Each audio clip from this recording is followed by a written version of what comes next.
You open your eyes, but instead of your bedroom, you're lying on the ground. There's no roof, no bed, no mattress. You're in a prehistoric camp 50,000 years ago. You have no tent, no walls, just a simple structure of sticks, animal hides and leaves, offering minimal shelter from the cold wind, cutting across the open grassland. The ground is uneven beneath you. Dirt, stones, roots. Every small lump presses into your back and sides. You instinctively pull the animal hide over your shoulders for warmth. The temperature drops sharply at night in many prehistoric regions, often close to freezing even in areas we consider temperate today. Without fire and proper clothing, hypothermia would kill you quickly. Luckily, prehistoric humans knew how to survive here. They slept in groups, sharing body heat and staying close to the fire. But you, as a modern person, are already at a serious disadvantage. You don't know how to maintain this fire overnight. You don't know how to build this shelter. You don't have proper clothes. Your first problem, the fire. In the middle of the camp, the flames have burned down to glowing embers under a layer of ash. Prehistoric humans were experts at preserving embers through the night. Starting a fire from scratch wasn't something they wanted to do every morning. It takes skill and patience. They knew how to insulate embers with ash to keep the fire alive until morning. If you lose those embers, your only option is to make fire from nothing. You likely don't know how to use a hand drill, a bow drill, or a fire plow, the most common prehistoric fire-starting methods. Even with instruction, these techniques take practice. Many survival experts today struggle to create fire on their first attempts, even under ideal conditions. Without fire, your problems escalate quickly. You can't cook food safely. You lose protection from predators at night. You can't keep warm. Already, your first morning is looking dangerous. Next problem, clothing. Prehistoric humans wore layered animal skins, expertly prepared. Processing hides isn't as simple as scraping them clean. After skinning an animal, they needed to scrape the flesh and fat off. Soak the hide in natural solutions, sometimes urine or brains. Stretch and soften it over days or weeks. Finally, sew pieces together using bone needles and sinew thread. Without clothing like this, even moderate cold would lower your body temperature dangerously fast. Early humans also understood wind exposure. They placed their shelters behind trees, large rocks or hills to block the wind. Natural windbreaks you might not even notice without experience. Now you're cold, your fire is fading, and you're hungry. Food is your next challenge. You won't find any packaged food, no pantry, no stored supplies. Every calorie must be found today.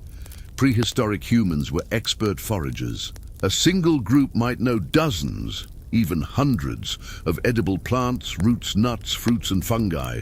They knew exactly when plants were in season, which parts were safe, and which were deadly. For example, acorns need to be leached of tannins or they'll poison you. Wild carrots can be confused with deadly hemlock. Some berries may look safe but contain toxic alkaloids. One mistake could easily result in severe illness or death. The average modern person lacks even basic plant identification skills, while prehistoric humans developed this knowledge from early childhood. Even water is dangerous.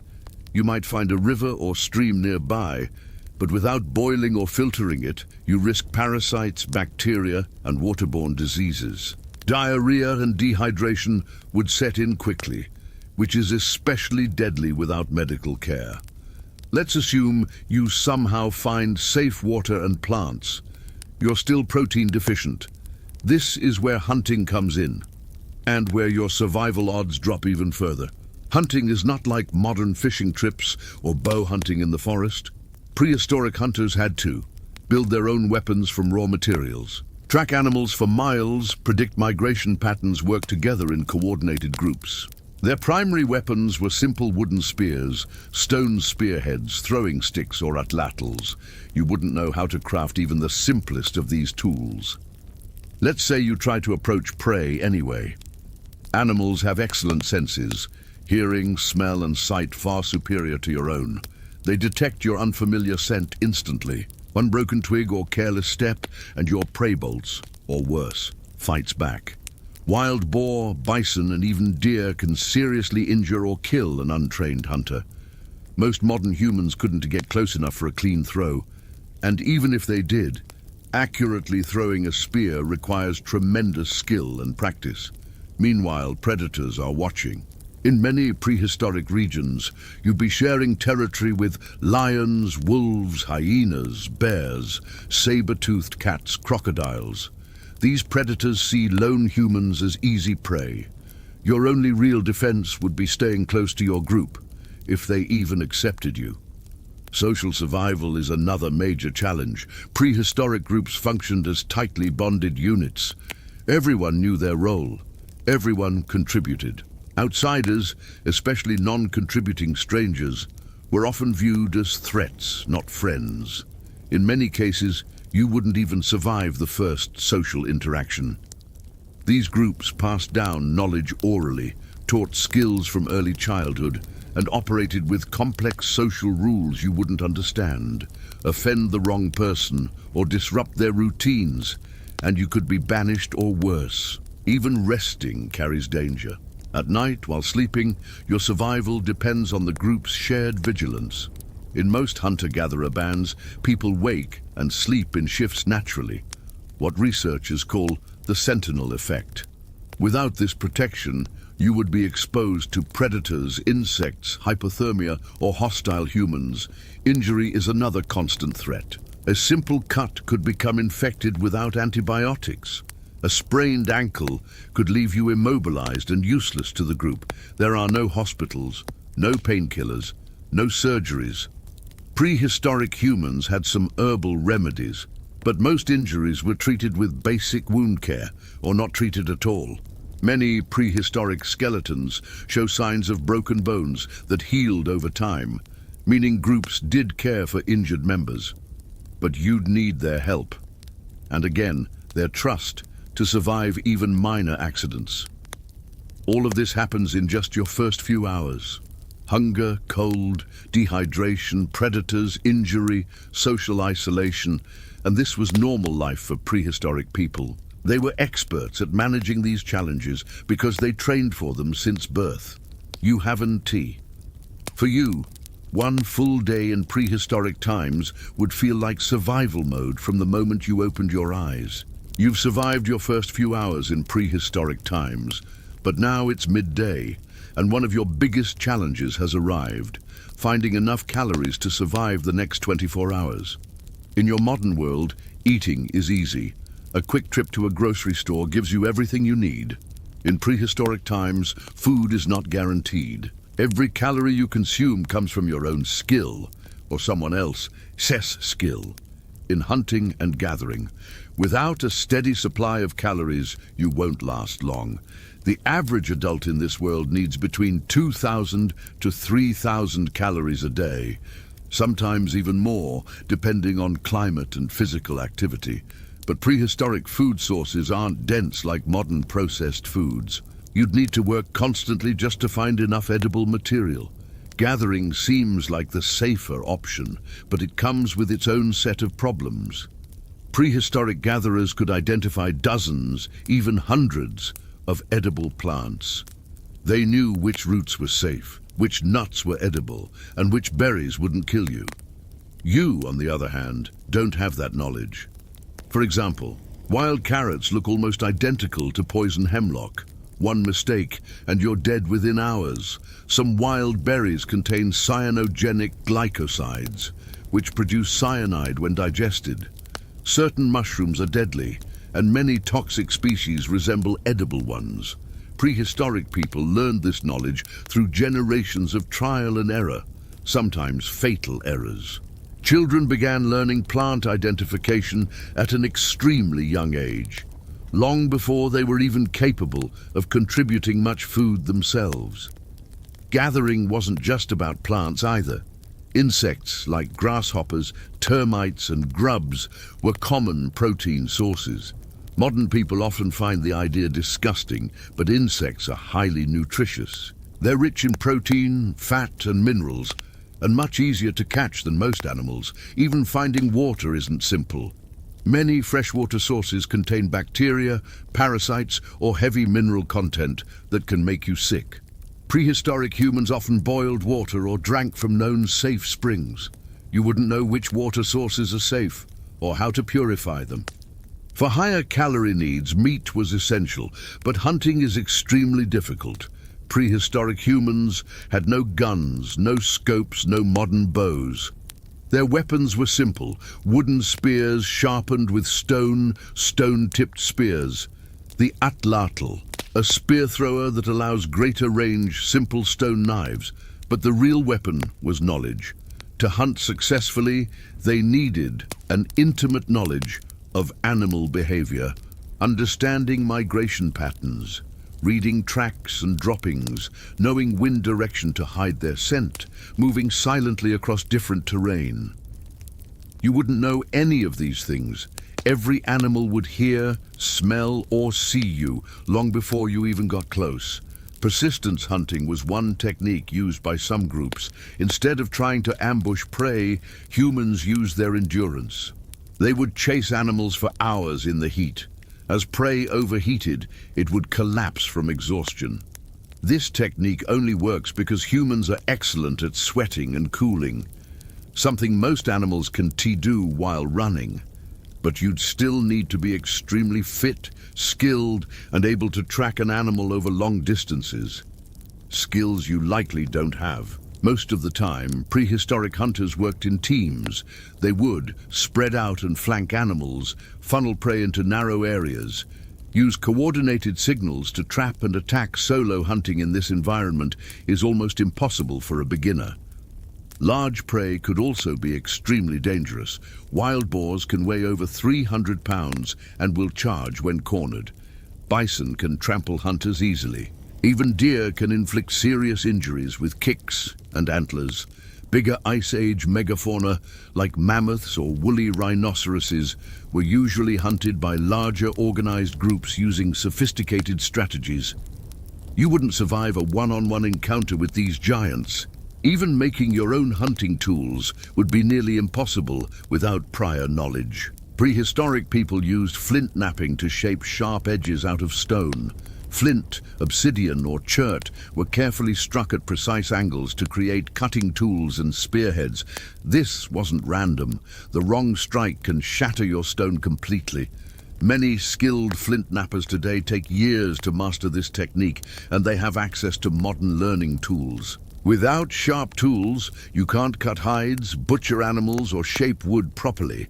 Spear shafts required straight, properly dried hardwood. Fire hardening the tip made it more durable. Then you needed sinew or plant fiber cordage to bind the stone tip, and adhesive made from natural resins.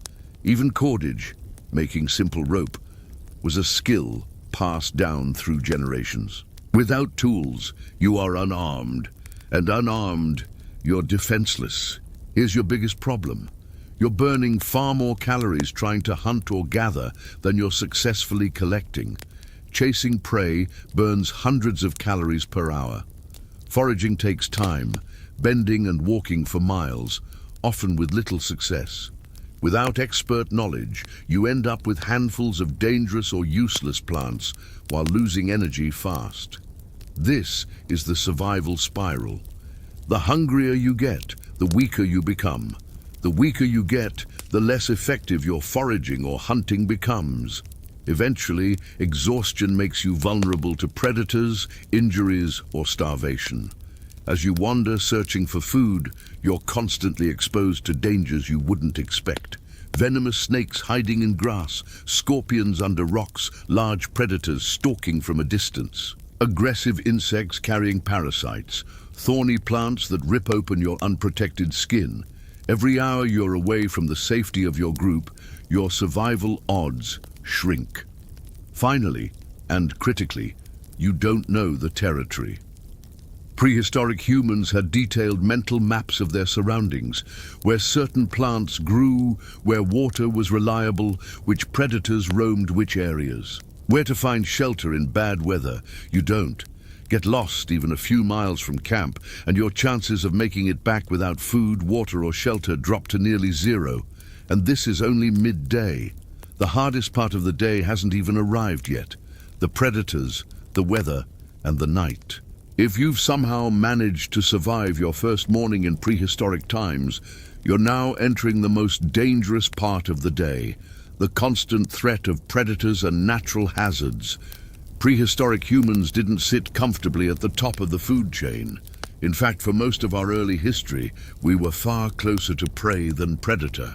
You are now facing threats that your modern brain isn't T-wired to handle, because you've never had to. Let's start with the most obvious danger, large carnivores. Depending on the region and time period, your world would have been shared with lions, leopards, wolves, bears, hyenas, saber-toothed cats, crocodiles, giant snakes.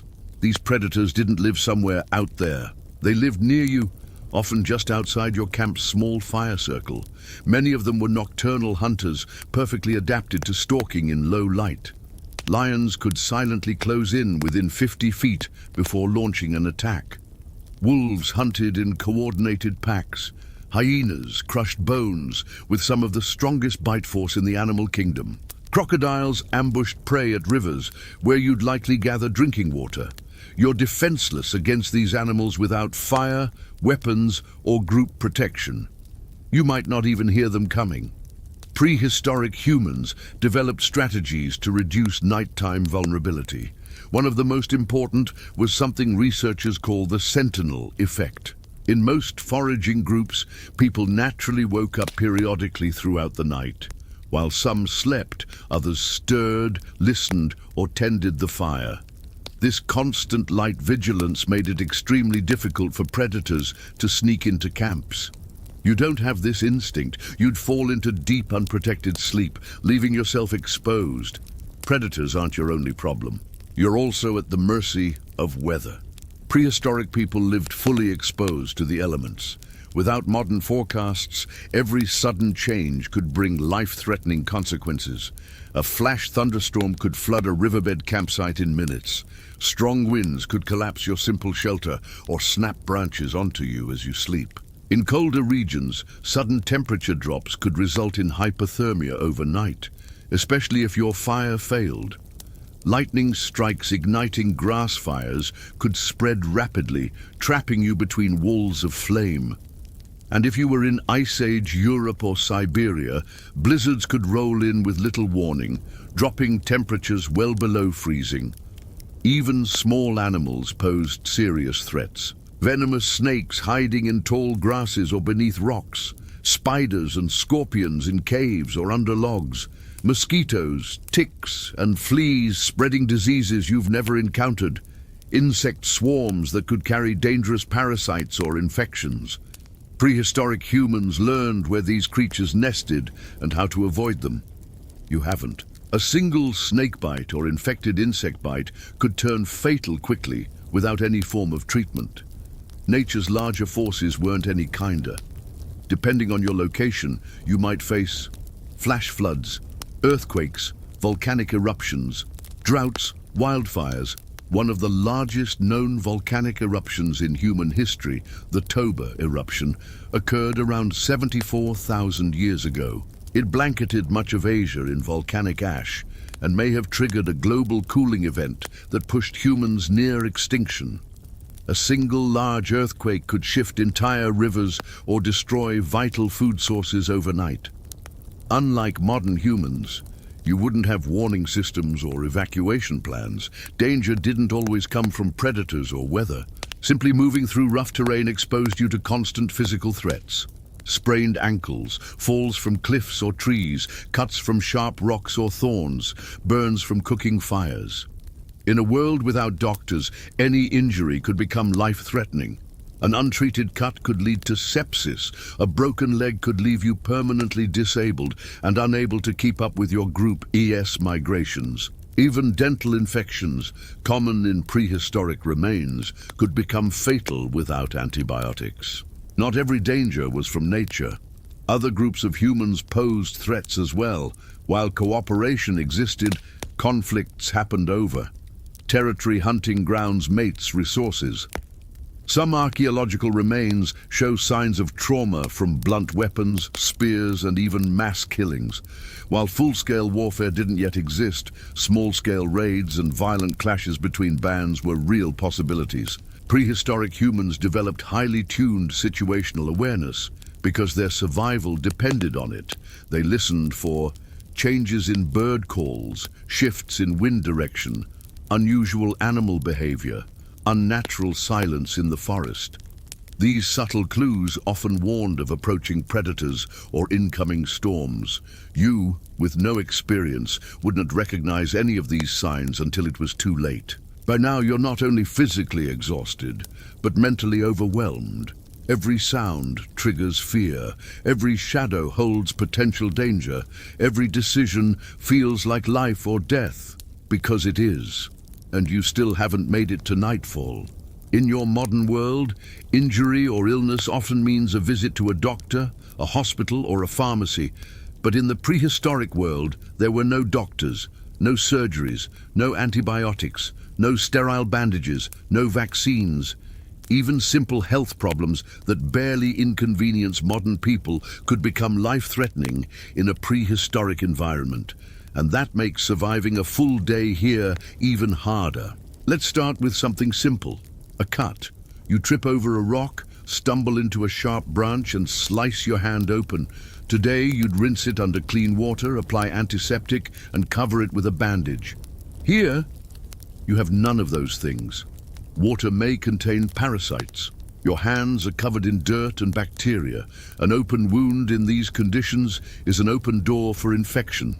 Bacteria, fungi, parasites. Without antibiotics, even a small infection could spread quickly, leading to sepsis, fever, organ failure, and death. The same applies to scratches, blisters, insect bites, or animal scratches. Almost any break in your skin could kill you if untreated.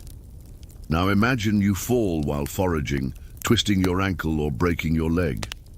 Today, you'd get X-rays, a cast, physical therapy. Here, you can't walk, you can't hunt, you can't gather. If your group chooses to care for you, they'll need to carry you and feed you, risking their own survival. In some cases, injured individuals were cared for. We know this because prehistoric skeletons show healed fractures, but much depended on the injury, the group's size, and available resources. A bad injury could easily mean abandonment. Toothaches today are painful, but rarely fatal. In prehistory, they were a serious threat. Dental infections could lead to abscesses, jawbone infections, sepsis. Neanderthal and early human skeletons often show worn, cracked, and infected teeth. Eating tough roots, raw meat, and fibrous plants wore down enamel quickly. With no dental care, even minor cavities could eventually kill. Next come diseases, many you've never even heard of.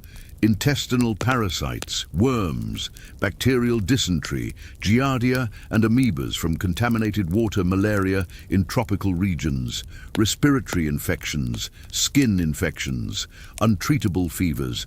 Gastrointestinal issues were constant. Diarrhea leads to dehydration, deadly without IV fluids. Chronic infections wore down immune systems. Tuberculosis, leprosy, and other diseases are found in ancient remains dating back thousands of years, and many illnesses were simply mysteries to prehistoric people. They didn't understand bacteria or viruses. Some cultures may have believed illness came from evil spirits or supernatural forces. Every foraging trip carried risks. Eating spoiled meat, incorrectly prepared plants, or contaminated water led to frequent food poisoning. Toxins in certain plants could cause vomiting, hallucinations, or heart problems. In some regions, improperly processed nuts like wild almonds contain cyanide. They knew how to avoid these dangers. You don't. Even if you've had travel vaccines, you're not prepared for prehistoric parasites.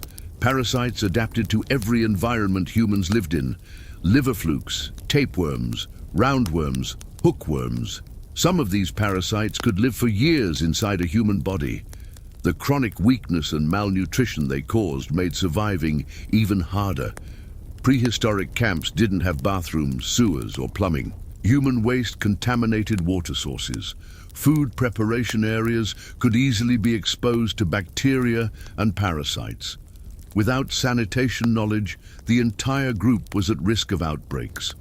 Prehistoric people developed some behavioral adaptations to reduce risk, designating waste areas far from camp cleaning tools with fire or heat, avoiding certain contaminated water sources. But you wouldn't know these habits automatically. If you were a woman giving birth, your odds of dying were staggeringly high. There were no trained midwives, no surgical interventions for complicated births, no antibiotics for postpartum infections. Complications like breech births, hemorrhaging placental issues, obstructed labor, often led to death for both mother and child. Many babies didn't survive infancy. Estimates suggest infant mortality rates could have ranged from 30% to 50% in some prehistoric populations. Because of all these dangers, prehistoric humans were constantly shaped by natural selection. Only those genetically lucky enough to resist infections, heal quickly, and endure extreme hardships survived long enough to reproduce. This intense evolutionary pressure is partly why modern humans have such strong immune systems today. We are the descendants of survivors. Despite all these risks, prehistoric humans weren't entirely helpless. They developed early medical knowledge through observation and experience. Remedies might include herbal antiseptics, honey, certain resins, pain-relieving plants.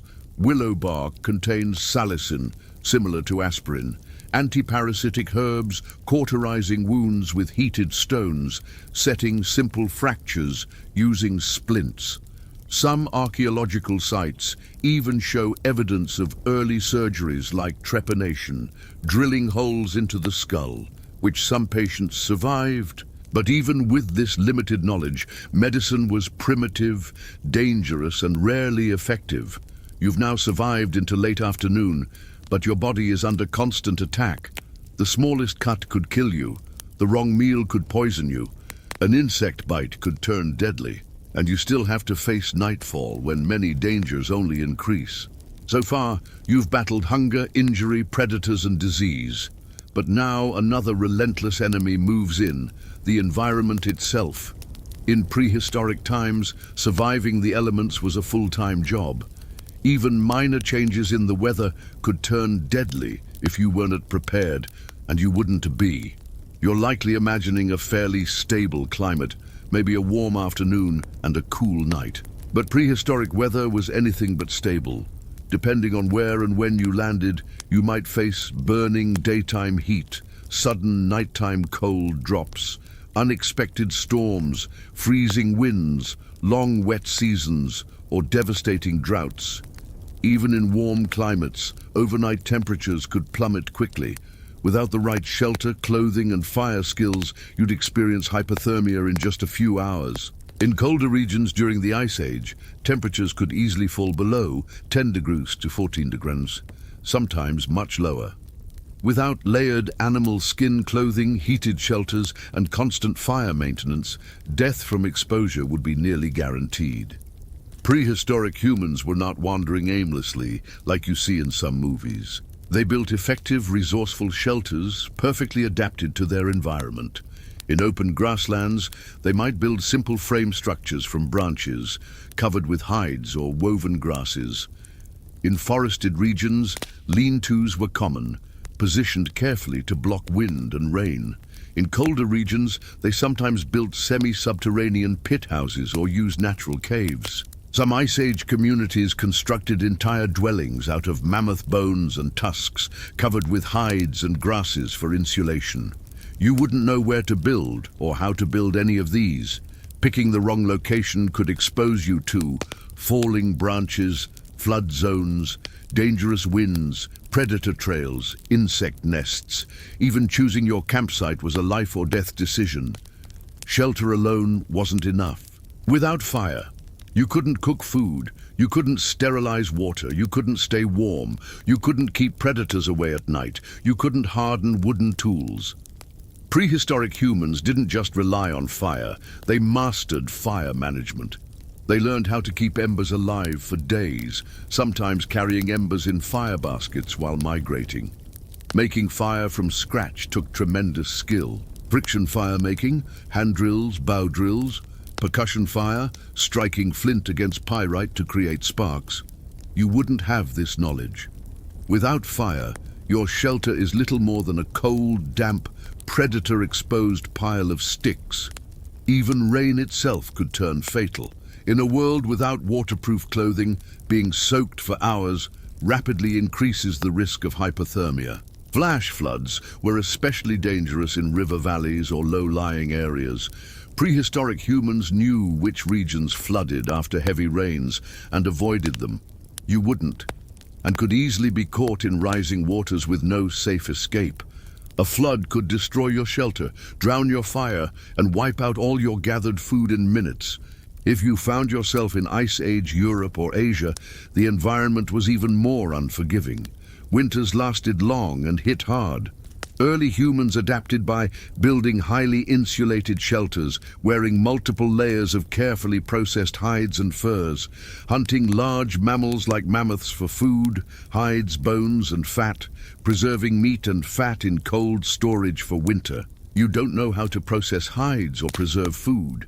You wouldn't have enough body fat to survive months of scarce food. Even experienced Ice Age hunters struggled through harsh winters. Weather wasn't your only environmental threat. Prehistoric humans faced regular, large-scale disasters, volcanic eruptions. The Toba supereruption, 74,000 years ago, may have caused a global volcanic winter, triggering a massive population bottleneck. Earthquakes. Without warning, entire regions could be reshaped. Landslides, river shifts, or tsunamis. Wildfires. Lightning could spark massive grassland fires. Dry seasons turned vast areas into tinderboxes. Long droughts. Crop failure didn't exist yet, but drought meant loss of wild plants, shrinking herds, and vanishing water sources. In some areas, humans may have traveled hundreds of kilometers following water sources during multi-year droughts. You'd have no way to predict or prepare for these events. Even simple wind could pose dangers you're not used to. Windstorms could flatten your shelter, knock branches onto your campsite, blow embers from your fire and cause wildfires, carry sand or dust that damages eyes and lungs. Prehistoric groups positioned their camps carefully, using natural windbreaks, cliffs, trees, or rock formations. You wouldn't recognize a safe location instinctively, increasing your exposure. Hot, dry climates brought their own problems. Dehydration, heatstroke, sunburn. Prehistoric people managed heat exposure by traveling and hunting early or late in the day, using natural shade, covering skin with animal hides or plant fibers, knowing where to find seasonal water sources. You'd likely suffer severe dehydration long before you could find safe drinking water. Prehistoric people had highly localized environmental knowledge. Which valleys flooded in spring? Which hills caught early morning sun? Where wind tunnels formed in cold months? Where predators nested seasonally? This knowledge came from generations of observation. Without this, you wouldn't even know which direction to travel to avoid danger or find safety. By now, you're not just battling hunger, disease, and predators. You're battling the very environment itself, one that changes rapidly, punishes mistakes immediately, and offers no second chances. And as nightfall approaches, you'll soon face one of the most dangerous phases of all. You've survived predators, injuries, hunger, disease, and the environment. But there's one final threat many people overlook: other humans. In the prehistoric world, your survival depended almost entirely on belonging to a small group. You couldn't survive alone for long, but entering one of these groups as an outsider, that might be even more difficult than surviving nature. Most prehistoric human groups were small bands, typically between 20 and 50 people. These were extended family networks where everyone knew everyone else since birth. Within the group, food was shared, tasks were divided, cooperation was non-negotiable, trust was critical. Survival depended on tight cooperation. Any person who failed to contribute or worse, disrupted harmony, put the entire group at risk. Every group operated under complex, unspoken rules. These rules weren't written, but deeply embedded in their culture. Who eats first? How much each person contributes? How disputes are handled? Which elders make decisions? Who speaks when others speak? Breaking these norms could result in exclusion. Loss of food, sharing privileges, public shaming, physical punishment, total banishment. You, unfamiliar with their language, gestures and traditions, would likely violate several rules immediately without realizing it. Trust was earned over years. Outsiders were automatically seen as potential threats, a possible carrier of disease, a competitor for food and mates, a risk of betrayal. Prehistoric bands might cooperate with neighboring groups occasionally, but strangers were rarely accepted without suspicion.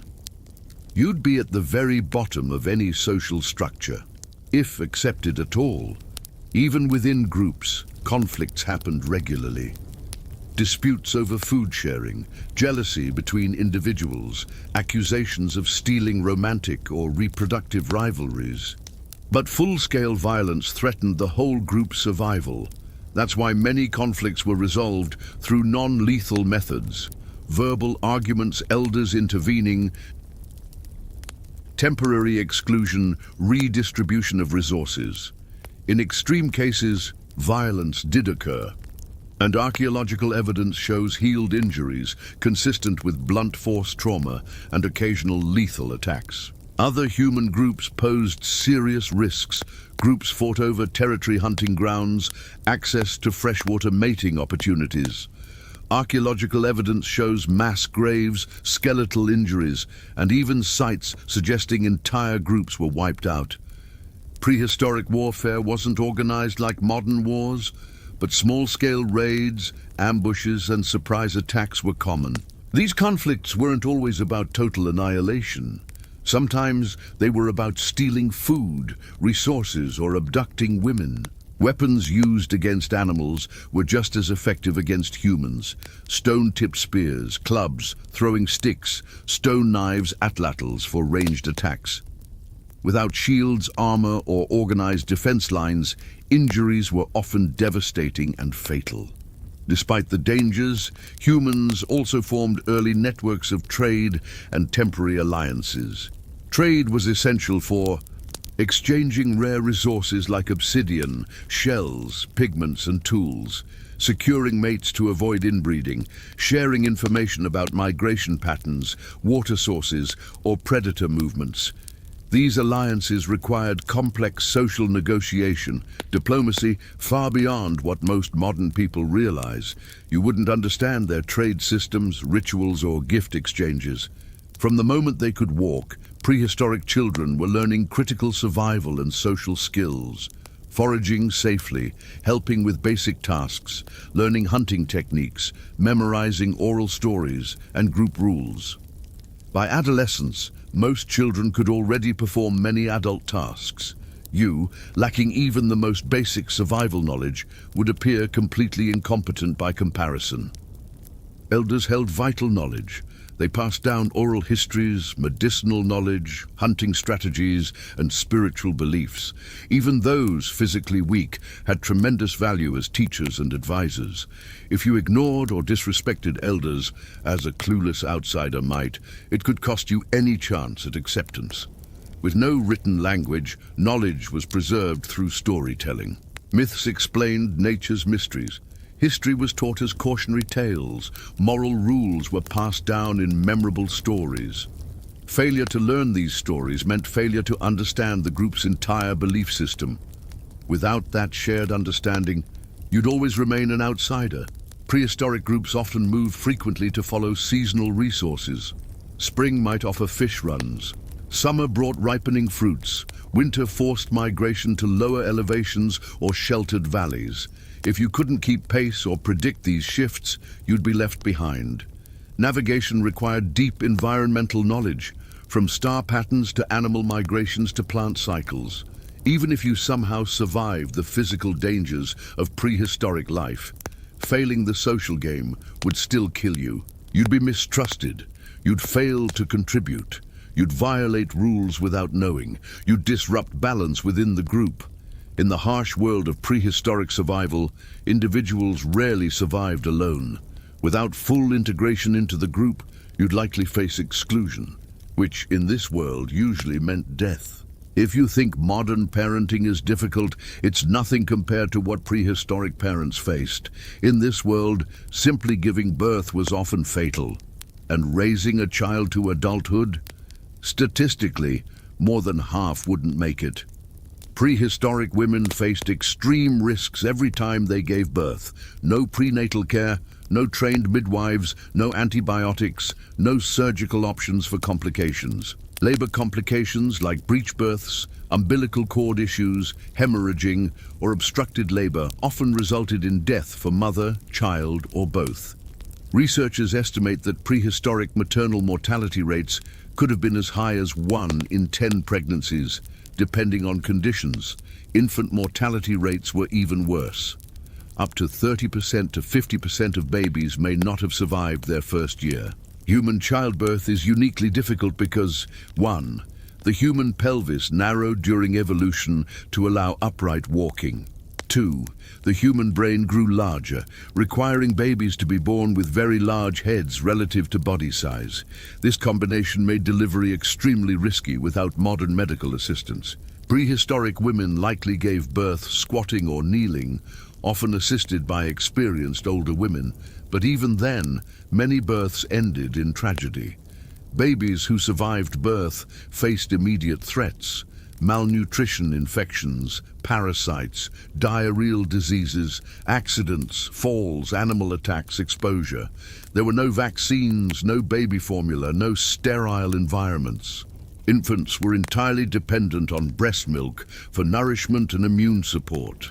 Mothers typically breastfed for 2 to 4 years, both to nourish the child and naturally space out pregnancies. Without this extended breastfeeding, infant survival rates would have been even lower. Babies were always kept close, either carried constantly or kept within arm's reach. Any brief lapse could be fatal. Predators saw infants as easy prey. Insects could deliver dangerous bites or infections. Sudden weather changes could cause hypothermia or heat stroke. Infants were wrapped in animal hides, carried in slings, or held constantly to maintain body temperature and safety. Even minor illnesses posed major threats. Colds could become pneumonia. Skin rashes could become severe infections. Dehydration from diarrhea could kill within days. The immune systems of prehistoric children were constantly under siege, and many never survived long enough to develop natural resistance. Child rearing was never just the job of the mother. Prehistoric societies practiced cooperative breeding, meaning multiple adults helped care for young children. Fathers helped protect, provide food, and teach. Grandmothers were especially vital, contributing food and childcare. Older siblings assisted by watching younger children. This cooperative system likely played a key role in human evolutionary success.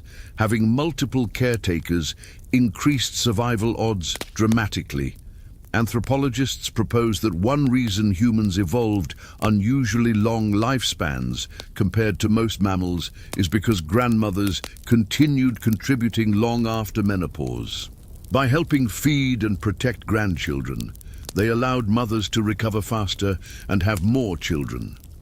This may have increased the group's reproductive success over time, giving rise to multi-generational family units. Unlike modern children, prehistoric kids didn't attend school, but their education was constant and essential. From as early as toddlerhood, children were learning plant identification, observing hunting and tool-making, mimicking adult behaviors, playing games that practiced survival skills. Play wasn't just entertainment, it was survival preparation.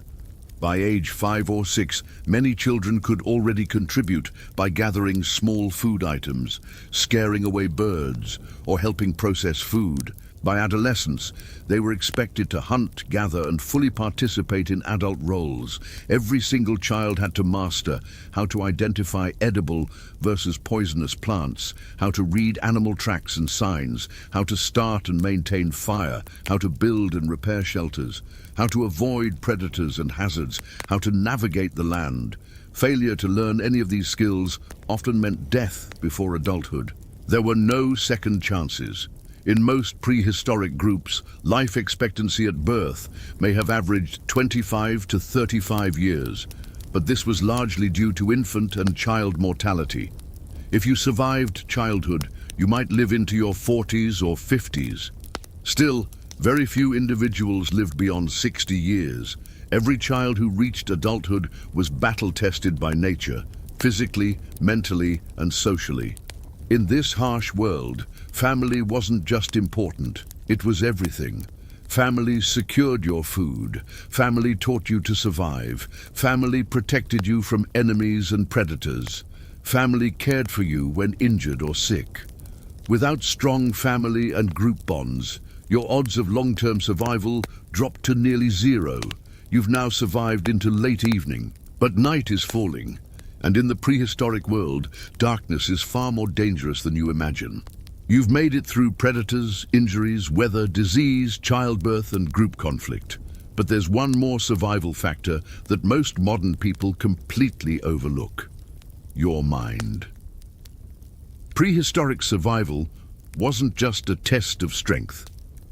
It was a test of constant psychological endurance, one that most modern humans are completely unprepared for. In your world, you expect stability. Your food is always available. Your home is always there. Your safety is guaranteed most days. You have backup plans and security nets. In prehistory, there was no such thing. Every single day carried real uncertainty. Will you find food today? Will the shelter hold up? Will a predator appear tonight? Will someone fall sick tomorrow? This constant uncertainty generates continuous background anxiety, the kind modern humans rarely experience long-term. Every decision carried life or death consequences. Do you risk traveling farther for better hunting? Do you approach that herd? Do you drink from that water source? Do you explore new territory? One wrong choice could mean starvation, injury, or death, not just for you, but for your entire group. The pressure of responsibility was enormous. In the modern world, most people rarely experience true predation fear. In the prehistoric world, you lived with it daily. Every sound in the night could signal danger: a stalking lion, a nearby wolf pack, a venomous snake under your bedding. You couldn't relax fully. Chronic low-level fear shaped your every movement. Long-term exposure to this kind of fear leads to constant adrenaline activation, something modern humans are poorly equipped for. In modern life, you can step away from stress. Take a break, watch TV, call friends, seek therapy. In prehistoric times, there was no escape. Nature never stopped pressing you. Even sitting by the fire at night, you remained alert for sounds of danger. The mental load never stopped. In small groups, every adult carried responsibility for the entire band's survival. If you failed to hunt, people starved. If you misread tracks, people could be injured. If you mistimed migration, people could freeze. There were no backup plans. Failure meant real death, not just disappointment. Prehistoric humans developed extremely sharp situational awareness, reading wind shifts, noticing subtle changes in animal behavior, recognizing unusual sounds in the distance, sensing changes in plant growth patterns. Your brain would be on permanent high alert, a level of mental focus few modern people could sustain for more than a few hours, let alone years. Even rest was not fully restful. Prehistoric groups experienced light, fragmented sleep, frequent brief awakenings, rotating vigilance. This sentinel effect helped protect the group from predators, but prevented individuals from reaching long, deep, uninterrupted sleep cycles. Over weeks or months, chronic sleep disruption wears heavily on physical and mental health. The constant juggling of threats, food sourcing, child rearing, and social obligations created enormous cognitive demands. Remembering safe and dangerous plants, tracking multiple animal migrations, managing complex social relationships, monitoring environmental changes daily. You'd be bombarded by thousands of small details every day, all with life or death importance. The mental exhaustion would be extreme for someone not raised in that world. Prehistoric people were shaped by these pressures for hundreds of thousands of years. Their brains were wired for pattern recognition and constant vigilance. Their childhood education trained them to handle uncertainty. Their social structures reinforced mental resilience. You were not built for that world. Your brain expects stability, safety nets, and downtime. Dropping you into their environment would likely result in total psychological breakdown long before starvation or injury killed you. In the end, here's the full mental survival loop. Fear triggers constant vigilance. Vigilance burns mental energy. Fatigue lowers your ability to think clearly. Poor decisions increase risk. Increased danger raises fear levels again. Most modern people wouldn't last a full week before their decision-making would collapse entirely under that kind of sustained pressure. And that, more than any one predator, injury, or storm, is why you probably wouldn't last a day in prehistoric times, because prehistoric survival wasn't just physical, it was mental. Every single minute. Every single day for your entire life.